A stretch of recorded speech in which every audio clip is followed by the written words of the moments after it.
Hey, this is Chase Smith, founder and CEO of Press Play Podcast. You may have heard me on the Oranges Oranger Cleveland Browns podcast with Jeremy Powell, now wonderfully hosted by Holly Wetzel, Cavs on the Break NBA podcast with Sam Amico, or my own podcast, the Chase Smith Podcast. I wanted to take a few moments to talk to you about a brand new subscription-based podcast we're offering this football season, the Press Play Sports Podcast. This premium podcast feed will send all of the sports podcasts offered on the Press Play Podcast Network to one central feed. Yes, you can still follow and subscribe to all of our individual shows for free on every podcast platform. But if you wanted to consolidate your podcast feed and listen to them all in one location, the Press Play Sports Podcast is for you. I'm talking the Oranges and Oranger Browns podcast with Holly Wetzel and Jeremy Powell, Red Guy and Rhoda, Sable Brothers on the Baseline, Cavs on the Break, the Dennis Maniloff Show, the Ball Card Show, the Premium Fantasy Podcast, a Swing and a Tribe MLB podcast, and the Tim and Shipe Show, a college football podcast, all in one feed.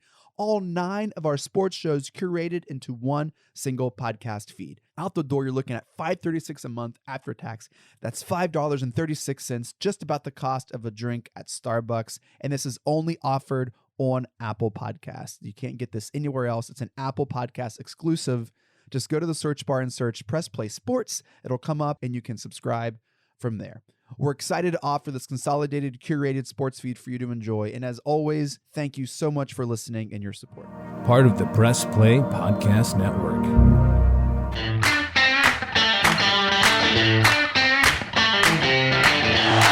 be up to the offensive line. No, Prince's going to throw for it.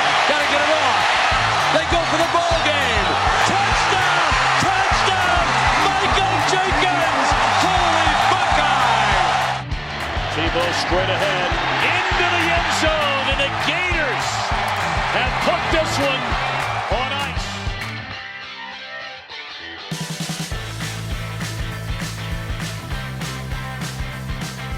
Hello, hello, hello, and welcome to the Tim and Shipe Show. This is a college football podcast. Thank you so much for joining us. We're part of the Press Play Podcast Network, and Tim and I talk college football each and every week. So thank you for tuning in. Thank you for joining us. If you enjoy the show, even if you don't enjoy the show, maybe give us a like, comment, follow on Facebook, Twitter, or Instagram. Also, if you could maybe write a comment on our show or give us a rating on iTunes or Spotify or something.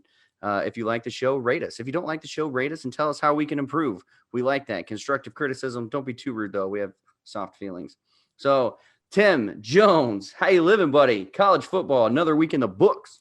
Hey, man, yeah, another week, another weekend. Some highs, some lows, everything in between. We have a lot to talk about this week.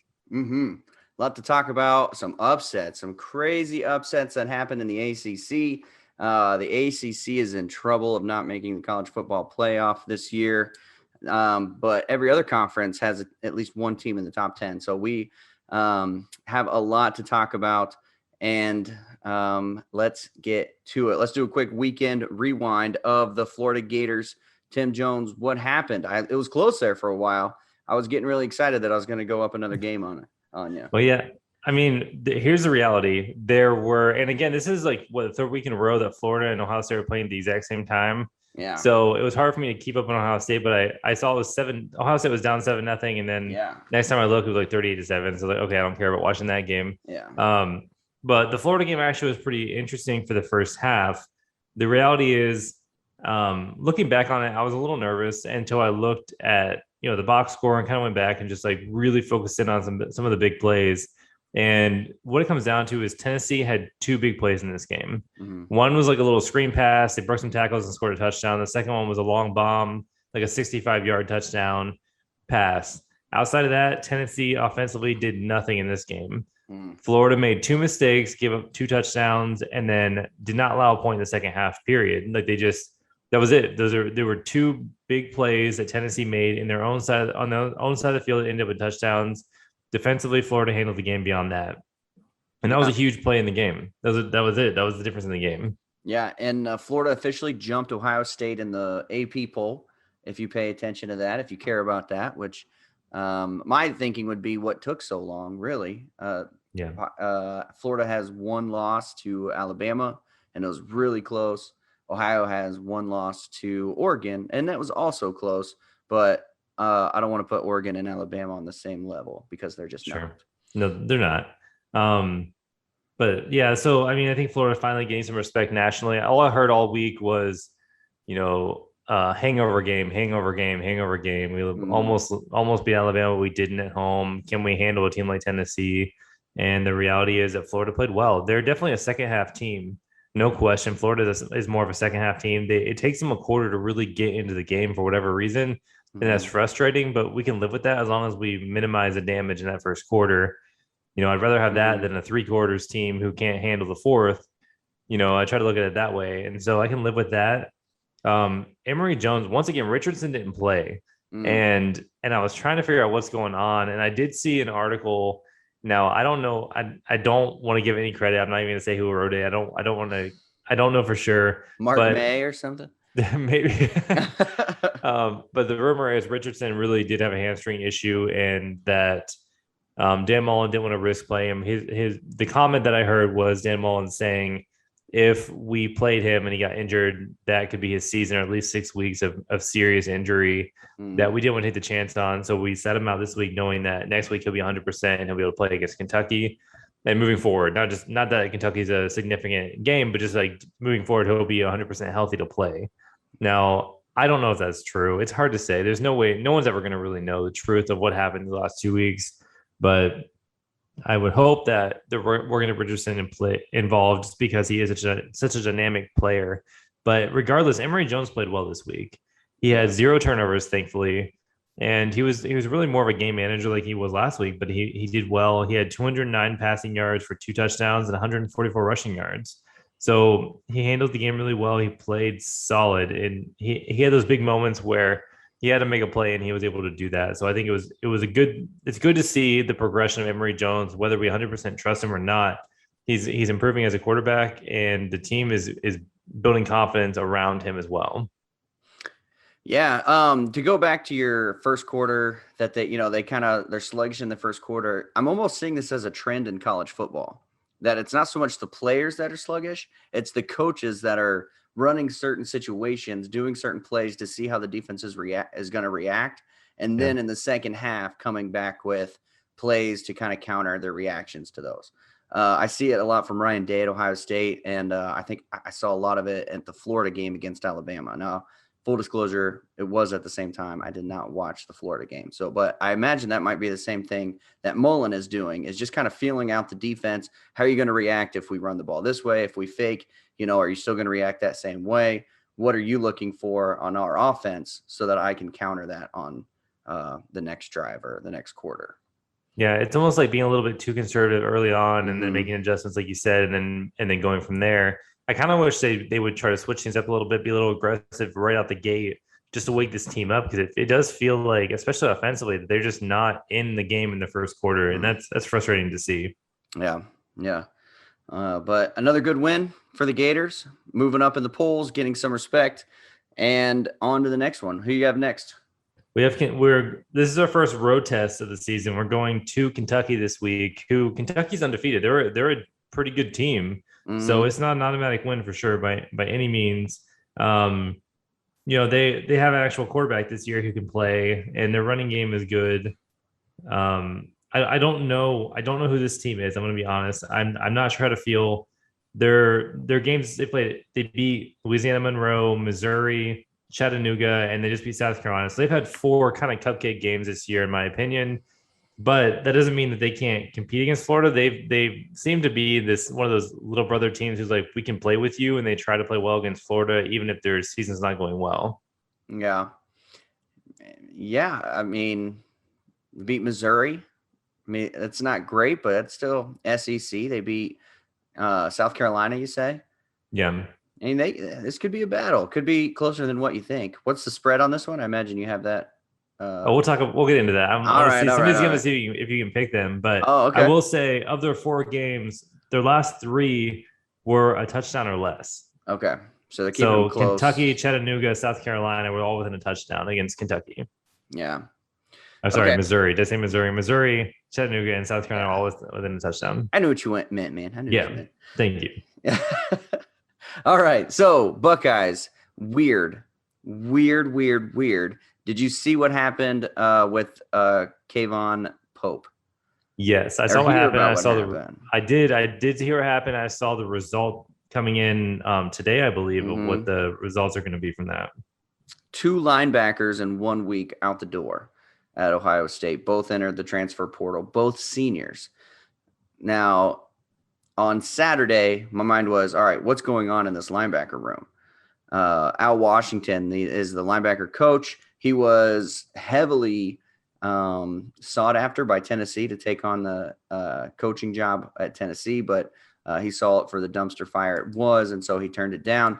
And now we have freshmen and sophomores playing at linebacker and passing over these upperclassmen. And so you're seeing a lot of upperclassmen. That also means depth. And whenever Ryan Day's asked about this, he keeps going back to whether or not you play depends on how you practice. Whether or not you play depends on how you practice. He says it over and over again. Sevyn Banks, who was supposed to be our best cornerback, he sat out the first 3 games, and Ryan Day repeated that same mantra. When you play, whether you play depends on how you practice. And so I don't know if there's something going on in the locker room, something culturally, but I saw one commentator out of Columbus say, Ryan Day is fighting for the soul of this program because there seems to be something going on with Kerry Combs not calling the defense anymore up in the box, and now 2 senior linebackers, one that quit mid-game. That doesn't happen at Ohio State, folks. That does not happen.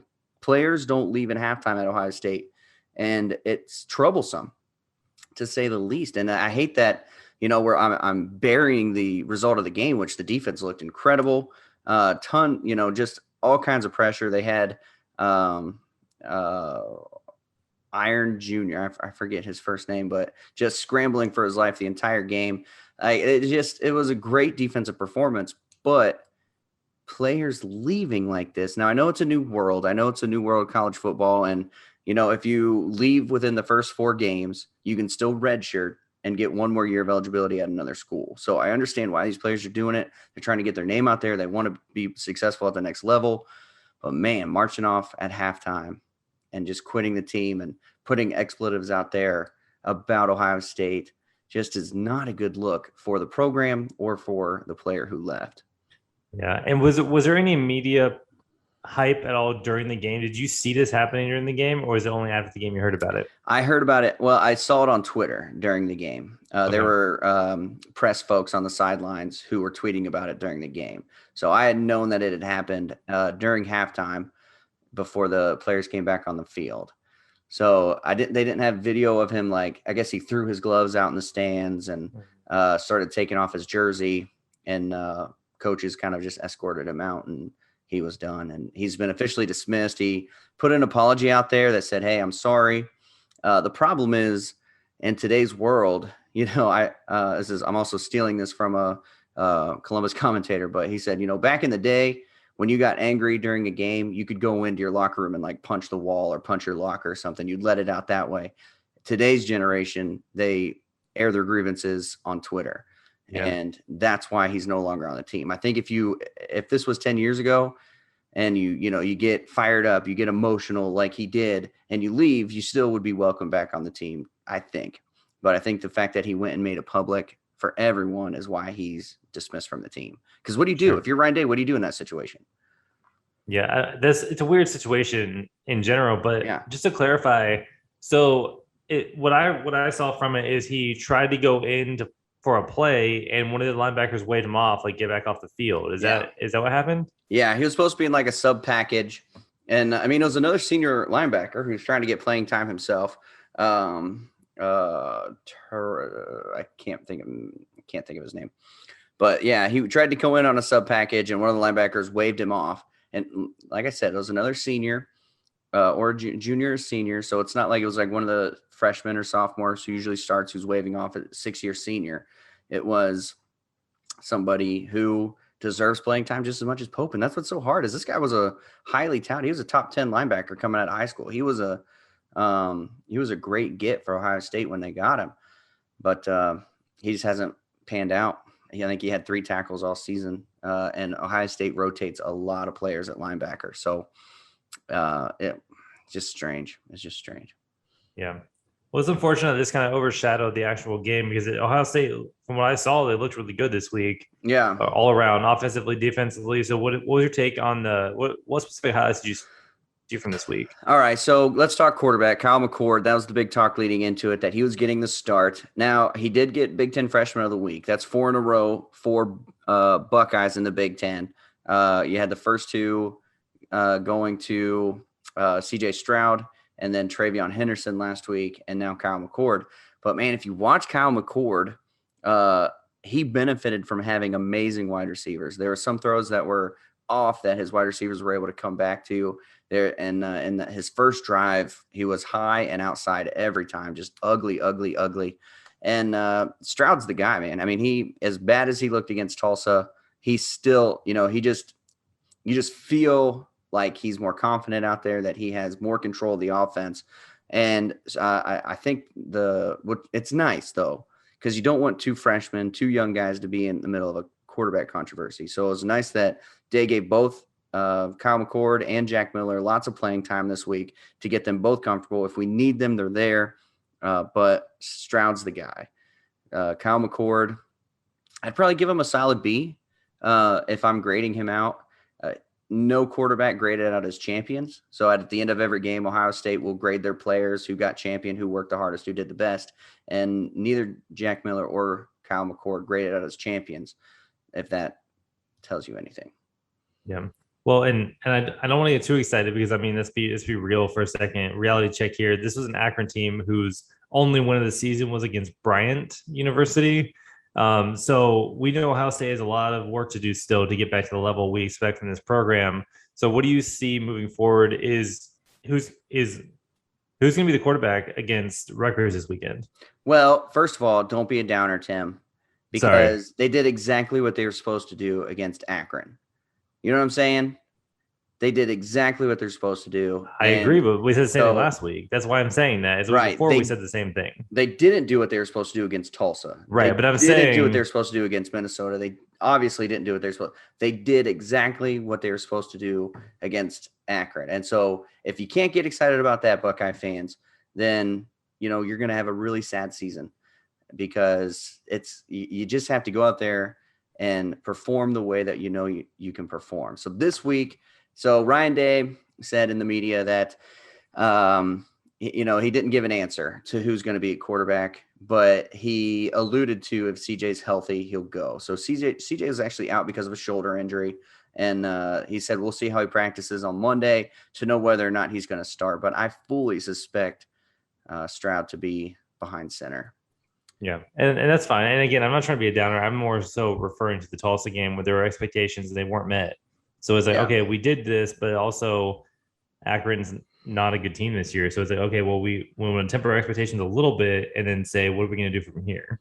Yeah, no, and it's nice because it's clear Travion Henderson's the starting running back, and he's passing up a bunch of upperclassmen. Like, I can see this locker room getting pretty divided because Ryan Day is starting a lot of young guys, almost like he's preparing for 2 years from now or something, because it's just the seniors are getting passed up. The upperclassmen who have paid their dues, put in their time on special teams, they're getting passed up by these freshmen and sophomores. So I understand their frustrations 1,000%. But anyway, yeah. So Travion Henderson, but he's clearly the better back. I mean, so they would put Mayan Williams in, and I was like, oh gosh, why didn't Travion break that? And I was like, oh, it was Mayan Williams, because I would be so used to seeing Travion Henderson break those kinds of tackles at this point. Yeah. You know what I mean? So Travion's clearly the better back, and it's close, but it's not as close as what some people might think it is. Okay. So what do you see against Rutgers this weekend? Yeah, Rutgers are tough, man. They're a tough read because we don't know what Michigan is. They took Michigan to the wire. They probably should have beat Michigan, but Michigan pulled it out. So I don't know what Michigan is. That's what makes this game so tough to think. But Greg Schiano is a good coach, and he's going to have this team ready and rolling, and they are going to hit hard, and they are going to hit hard all game. So we have to have our showing. We have to be ready to play football the way that Buckeyes play football. And I I don't know what the spread is. My guess it's going to be somewhere in the range of 18 and a half, something like that. But I think it's going to be closer than that. So okay. Well, we'll get into that in a minute because I have the spreads for you, but I don't want to tell you yet. I don't want to give it up too soon. But in general, this week 5, we have a really, really packed week of football, like really good games this next start week. to finish. Absolutely. I love it. All right, let's get to our overreactions. Before we get to our picks against the spread, we did our weekend rewind. Let's talk Clemson real quick. Let's talk ACC. Clemson, top-ranked team in the ACC. Tim, do you know? I think we talked about this earlier. I believe NC State now is the top-ranked team in the conference. The Dog Pack, is that what they are? The Wolf Pack? Wolf Pack, yeah. Yeah, that's the top-ranked team in the ACC, sitting at number 23. And I think Clemson, were they 25? I think Clemson clocked in at 25 this week. Checked in at 25. Clemson, I just saw them and now I can't find them, but they did drop. Yeah. Clemson is at 25 this week. You're right. Yeah, they're out of everything. They're not in. Yeah. They're not going to the playoffs. They'll be lucky to get a New Year's Six bowl at this point because they may lose 2 more games. I was gonna say they're probably there's a real good chance they'll lose a game or 2 this season. Yeah. So I wouldn't have a lot of confidence in this year. DJ they have no confidence in him. It is screens, 10-yard throws. They're not giving him nothing. No confidence in DJU. So what's next for Clemson? Do they stick with him just because of his high recruiting level, like because of expectations, or do they look elsewhere? Honestly, I don't know. I don't know what else they have in that locker room. I think that at this point they're going to look at it and say it's a development year for the roster. And, they just are going to say, let's make everyone as good as we can for next year and move on. Yep. And that's all they can do.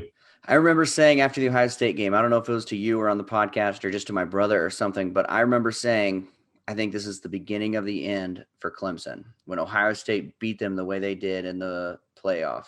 And I know there's a lot of motivation behind Ohio State in that game, but I saw Clemson playing and I thought, man, this might be the beginning of the end for Clemson because it's been they shouldn't have beat Ohio State. I keep going back to that. They beat them, got to the championship. They should have never been there. And then they got smoked in the championship game.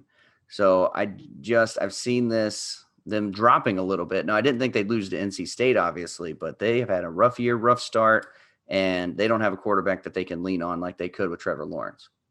Yeah, I think it's a little too soon to go that far. They've had 3 consecutive quarterbacks who were just unbelievably good. And I think that it's one of those situations where it's hard to reload every single season. Even Ohio State has shown the struggles there. They may even be showing that this year. Let's be honest. Like Ohio State's not exactly the number 1 team this year either in the country. So that's what I was going to say, Tim, is after the Oregon loss, you're like, oh, is this it for Ohio State? This is the beginning of the end for Ohio State. They lost to Oregon. That's not what I said. You did say that. That's not what I said. What I said it for Ohio State and Ryan Day? I said, is this evidence of Ryan Day inheriting a program and benefiting from that? And is he that good of a coach? We don't have that with Clemson. He's been there for a decade almost. Like he's been at that program. So Dabo's been there. He's not new. That's a totally different scenario. I'm not trying to show favoritism here. I'm just saying one bad season doesn't necessarily make a coach unless you've only been there for a couple of years and you benefited from I'm saying if you inherit a program, look at Miami 20 years ago. Yeah. You know what I mean? Like Jimmy Johnson leaves, their coach is good for 3 seasons and his recruiting classes start coming in and they do nothing. And the program falls apart and they've never recovered from that. And that's obviously more than just one coach situation, but I'm just saying like that's happened more than one. Look at Florida State. I'm not even sure Jimbo Fisher's that good of a coach at this point. Let's be real with that. Like he went into this Florida State program. He inherited Jameis Winston basically, and he won a championship. And what did he do after that? Nothing until he ran to Texas A&M. And what has Texas A&M done with him? Like he inherited a quarterback there who was good. He's been a decent program. What are they now? All right, here's where I'll challenge. I mean, this, if you can't tell, this was kind of like eating at me since you said it. Oh, I can tell. Outside of 2007, when Luke Fickell took over in crazy circumstances, when was the last time Ohio State has been bad? Like Miami bad, Florida State bad? Oh, I don't know. I'm not saying they would be that bad. Never. They haven't been bad like that ever. Ever? I mean, since in recent memory. Since Woody Hayes, since the 70s. I mean, they have been a solid football team since the 70s, Tim. Ohio State doesn't crumble or, go down after one bad coach or even one bad game. So it was just, I just thought that was a crazy thing to say. It's been No, all I'm saying is I'm not saying that means a program falls apart. I'm saying the coach that we're giving a lot of credit to right now, maybe he's not as good as we think he is. And that's not just Ohio State. I've given an example, like I said, like 3 different programs that I think we gave the coach a lot of credit. Now we're looking hindsight. We're like, oh, well, maybe they weren't as good as we thought they were. That's all I'm trying to say. Ryan Day will be just fine. Full faith in Ryan Day. He's a great play caller, great coaching mind. I think he's trying to implement his own stuff and kind of leaving the Urban Meyer era. Like he's looking for a different kind of player, I think, and than what Urban Meyer was. And so he's starting his recruits instead of the ones that Urban Meyer brought in. I think that's what's going on right now, causing some kind of division. And that's fine. What I heard from you is a crossroads here between Urban Meyer's recruits and his recruits. And now he has to decide who is he going to play. And that can turn on you real quick if recruits are seeing that and saying, yeah, you're my guy. Like you're taking your players and going with it. But it also could be like, oh, you're not loyal to seniority and the guys who have been here and the guys who have proven themselves and have earned their opportunity. You're not going to give it to them. I don't want to take that chance. And maybe you're not going to be loyal to me. Yeah, I think though, if you're 17, 18, actually probably 15, 16, 17, 18, all through high school, you're getting recruited by these top programs. And I look at that as Ryan Day is going to play the best player, regardless of seniority, regardless of class, regardless of anything. If you come to Ohio State, if you're the best player, you're going to play. Even if we have studs at running back, studs at quarterback, if you come in and you're a stud yourself and you're better than them, you're going to play. And if I'm 17, 18 years old, I want to get on the field as soon as possible, put in my 3 years in college and go pro. So I'm looking at, I see that as a positive for Ryan Day, that he's going to play the best player that he sees as the best player, regardless of age, seniority, or anything else. Yeah, well, I'm just saying there's a crossroads with this program. Yeah, and we are. The way he handles this over the next 6 months to a year is going to determine what happens. So I think it's a little maybe arrogant. It'll definitely premature for you to say Ohio State will survive this no matter what. That's just not necessarily the reality. That is reality. Ohio State will survive this no matter what. Next year, arrogance. The year after, it's not arrogance. It's proven basically fact at this point. Like I said, outside of anomalies like 2007, when we have a coaching change out of nowhere because of tattoos, Ohio State has been a really good program every year since the 70s. Good program, yes. But I think that even with Sweater Vest over here, like he won one championship based on the team that he inherited. And then he was a good program. He led a good program every year until he left, but not elite. They were never elite with that. And that's what I'm saying. There's a difference between a good program or a very good program. I mean, he went to 3 national championships. And he won how many? He lost 2, but won 1. Okay. But he was still there. He won every game that he could. Is that good enough for you? Getting to the championship is good enough for you? He beat Michigan 10 years.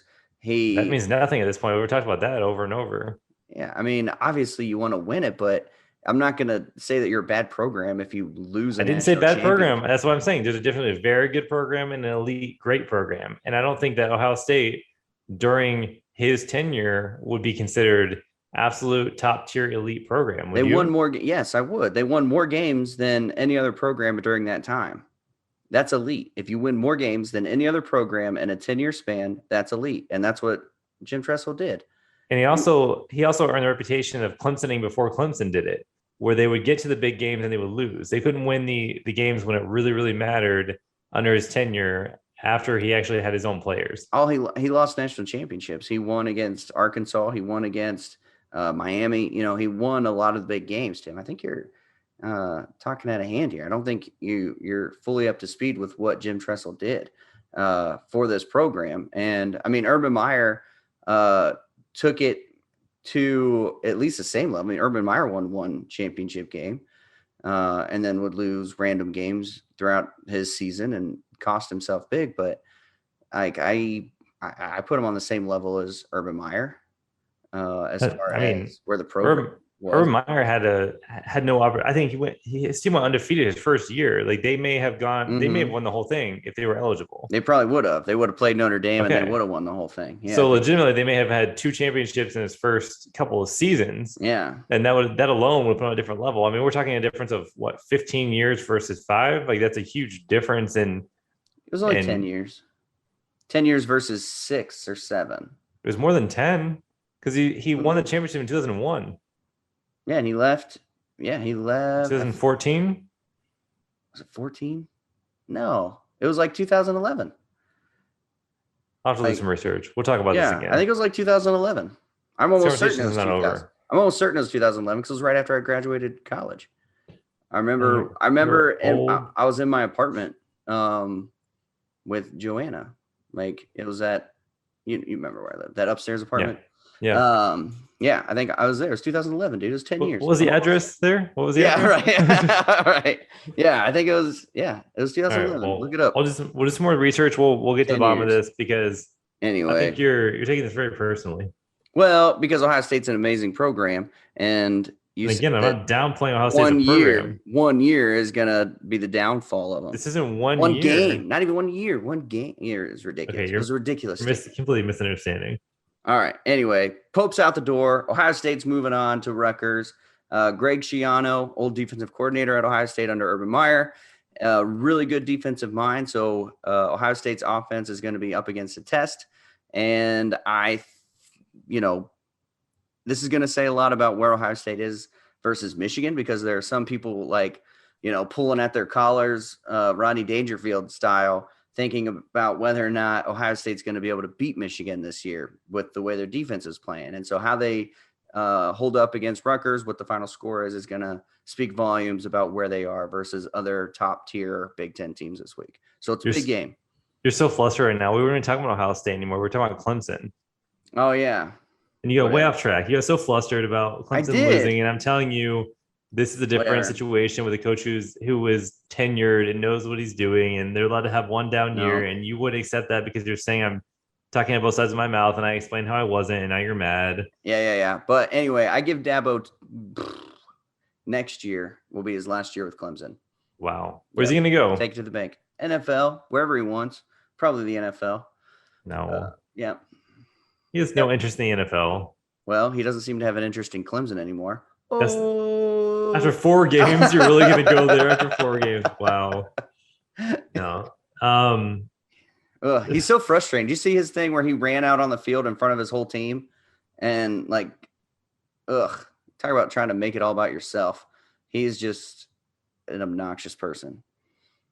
Anyway. Okay. Took the spotlight off his team and thought, hey, I'm going to make this entrance all about me running out on the field right now, just sprinting ahead of everybody. Look how great I am. What an obnoxious tool. All right. Well, my overreaction for the week is, is Iowa that good? I don't know. Is Iowa State good? No, Iowa State's not good. I think we all agree on that at this point. Yeah. But Iowa survived against Colorado State in a pretty rough game for them this week. Rough start, good finish. They still won by 10. So is Iowa that good? They still haven't given up more than 24 points. Their defense is that good. Yeah, I still think Iowa's a good team. I still think they're a top 5 team. I love just watching you talk yourself into that there. Yeah, I had to. Did you see it work my way through it? I could see it. Yeah. I could see it happening. Yeah, Iowa's still a top 5 team. They're good. They're real good. All right. Any overreactions for you other than Clemson is no longer a program? And that Dabo is a bad coach? Hi, this is Maria Gincola with Mindful MMJ Ohio.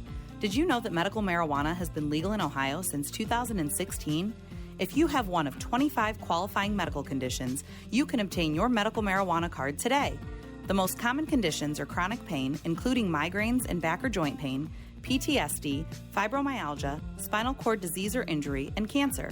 If you or someone you know is interested in learning more or to find out if you qualify, visit mindfulmmjohio.com and fill out the short pre-qualification form. The process of finding a physician, filling out paperwork, obtaining medical records, and scheduling an appointment seems like it would be a daunting process for most. But, lucky for you, Mindful MMJ Ohio will help you every step of the way to make the process quick and easy. In most cases, we can approve a qualified patient within 24 hours. And the visit is virtual, so you don't even have to leave home. So what are you waiting for? Visit mindfulmmjohio.com today. That's mindfulmmjohio.com. Let us help you be more mindful of your health and find a natural way to find relief from your symptoms. How about Auburn against Georgia State?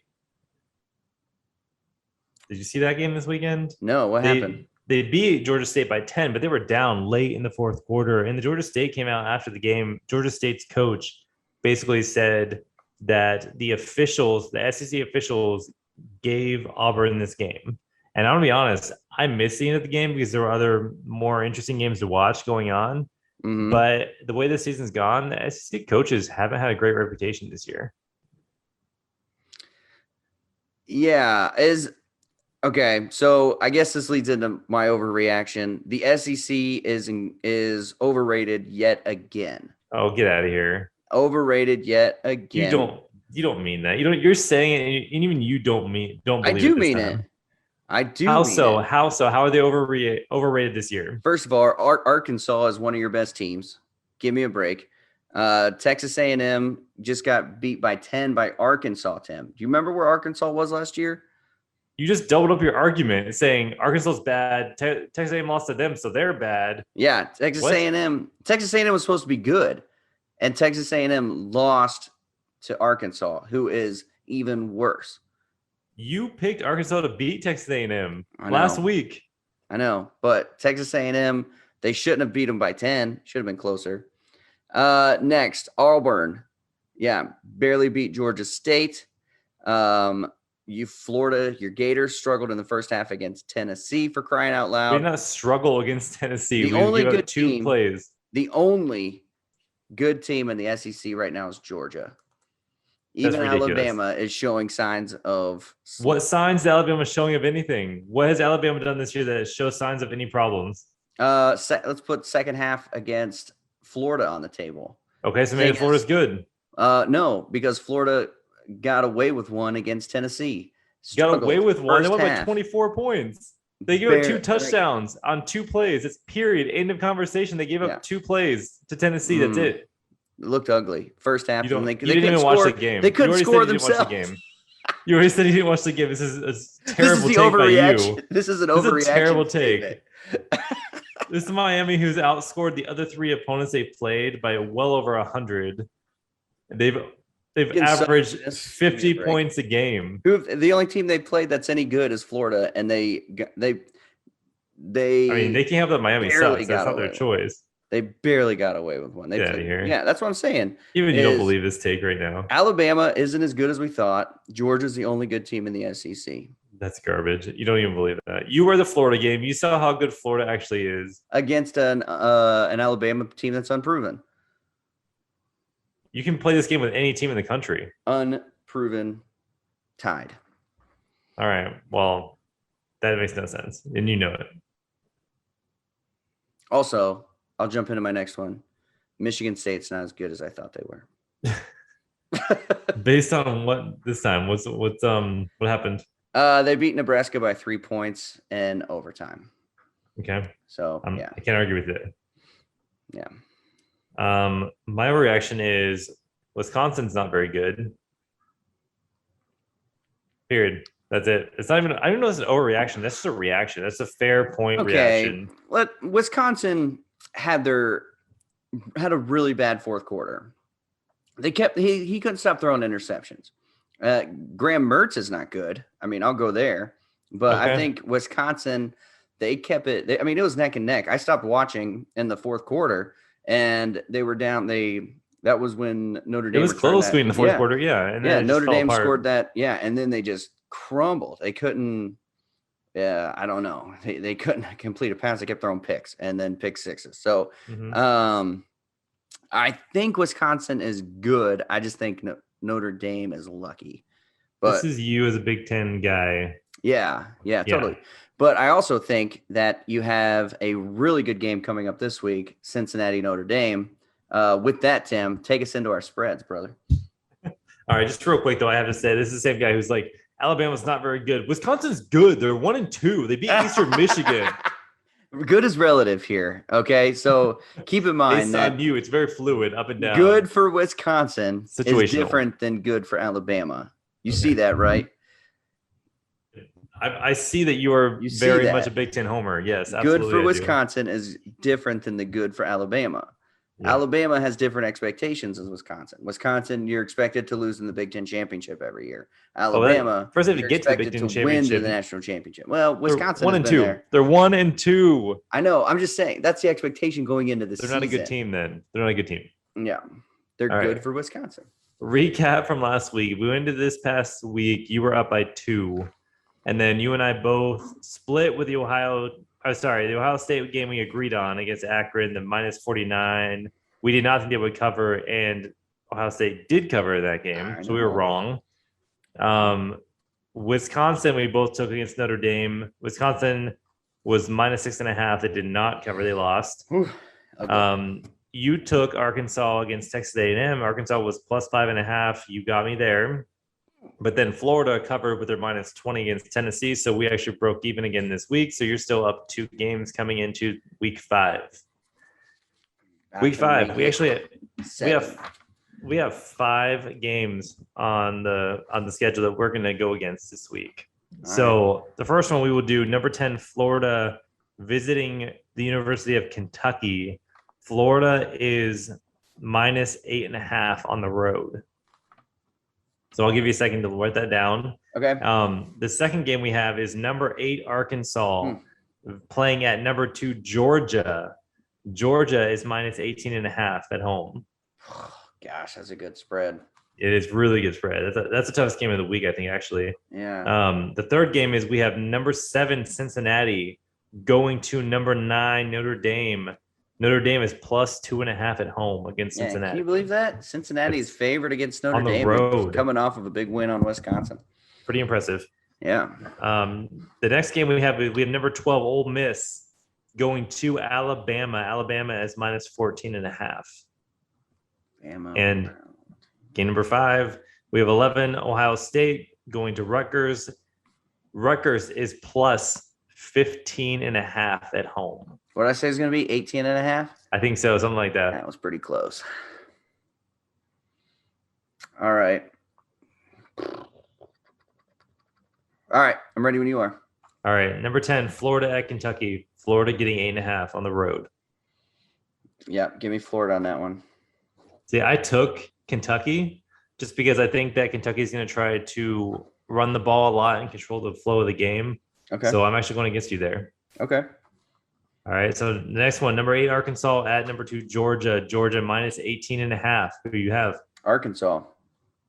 After all the crap you just talked about how bad they were, I actually also took Arkansas. Arkansas has 18.5 is a ton, man. That's a lot, but at home, 18.5 is a ton. It's still. I'm not sure Georgia can score that much against Arkansas, to be honest. That's why I went Arkansas.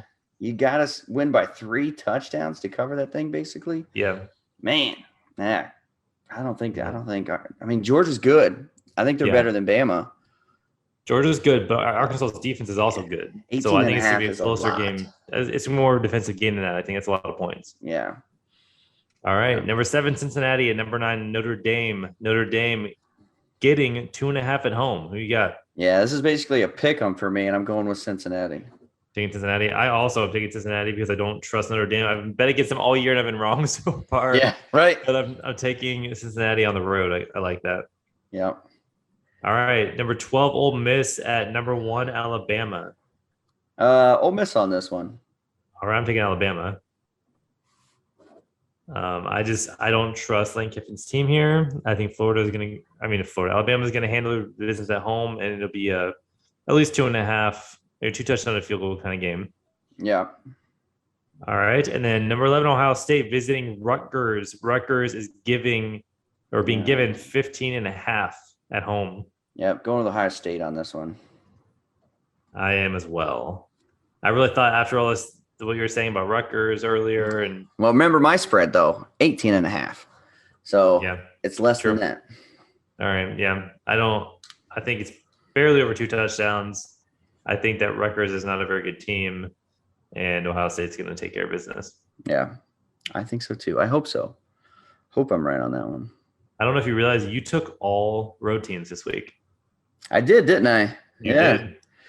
That's right. All road teams. Road Warriors this week. All right, Tim, final thoughts on the weekend. Final thoughts going into this upcoming week. What are you looking forward to? What do you got for me? I'm looking forward to seeing what Florida does on the road for the first time this year. Really, just their first road game. I'm hoping Richardson will be cleared. He'll play. We'll see Emory Jones step up again, but we'll have more of a split opportunity for Richardson to get some plays and for their defense really to step up again. And hopefully in the first quarter, why wait till the second half? Let's play a full game. Yeah, I'd like to see that too. Ohio State. I know that you won by 59 points, but I still feel like this is a bounce back game. This is you're continuing the Big Ten Conference, but Minnesota week 1, you kind of had a little break from it. So this is officially Big Ten season, and it's time to show up. Time to show everyone what you've got, and I'm looking forward to it. But at the same time, I'm terrified. It's gonna be a good time. A lot of good games this week, so hopefully we'll get to a lot of entertaining football. Yeah, a lot to look forward to, and a lot to thank you folks for listening to our show. Thank you so much for being a part of our show today. Thank you so much for leaving a like, follow, comment on Instagram, Twitter, and Facebook, and giving us comments on our iTunes, Spotify, whatever it may be. Thank you so much for being a part of our show, and thank you so much for everything you bring to the show. We'll catch you next time. And go Gators.